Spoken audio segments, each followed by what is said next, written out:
All right, good morning, everyone. It's 6:33 right now. There is a live look at Horseshoe Beach in Dixie County, and it looks like a rather tranquil scene at this point, but things are likely to change drastically through the day today. Oh, yeah, I'm sure our meteorologists will be keeping their eyes out on that area. That's for sure. Well, welcome to the Good Morning Show. I'm Art Myers alongside Lenitra Bennett. Yeah, and Rob Nucatola joining us in the studio right now. Rob, you mentioned that spot, the Horseshoe Beach. Is that one of the areas where some impacts will be seen from Elsa? That might be a real good spot to look at in about 2-3 hours from now, because that's only about 30 or 40 miles from where that core of the storm looks like it's headed. Now, it may waver a little bit, but that's going to be someplace close by when we start talking about landfall, 9:30, 10 o'clock this morning, maybe even sooner if it can speed up a little bit more. And I know a lot of us today are going to have the reaction, you're going to get up, you're going to step outside, and you're going to be like, hey, Rob, I thought there was a tropical storm. What's going on, dude? I understand, and that's what's going on with this system. The rain has always been well east of the system, and to the west there hasn't been much at all. And this has also never been one of those prolific wind-producing storms.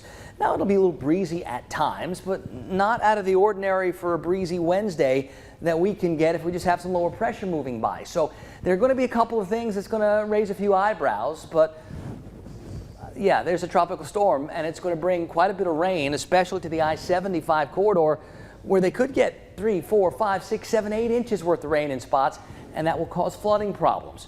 For much of our area, I'd be surprised if we picked up an inch worth of rain, or even half of that, especially further off to the west. So depends on where you are. It's going to make a huge difference today.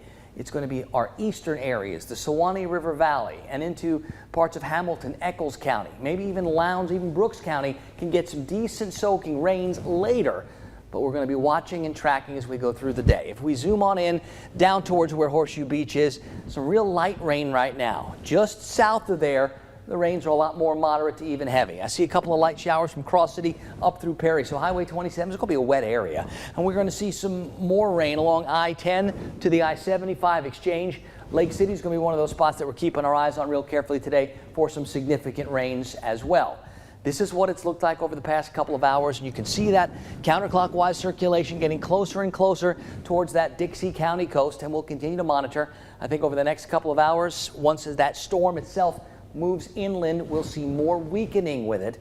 And of course, it's going to be about those bands of rain spiraling around the system that try to spread some back to our area. Most of us are going to get wet a couple of times today, but not like the rains we expect to see in far eastern sections. We'll talk more about that. We'll check on that forecast. I do see brighter and drier coming, guys, after today. We'll get to it all in a few minutes.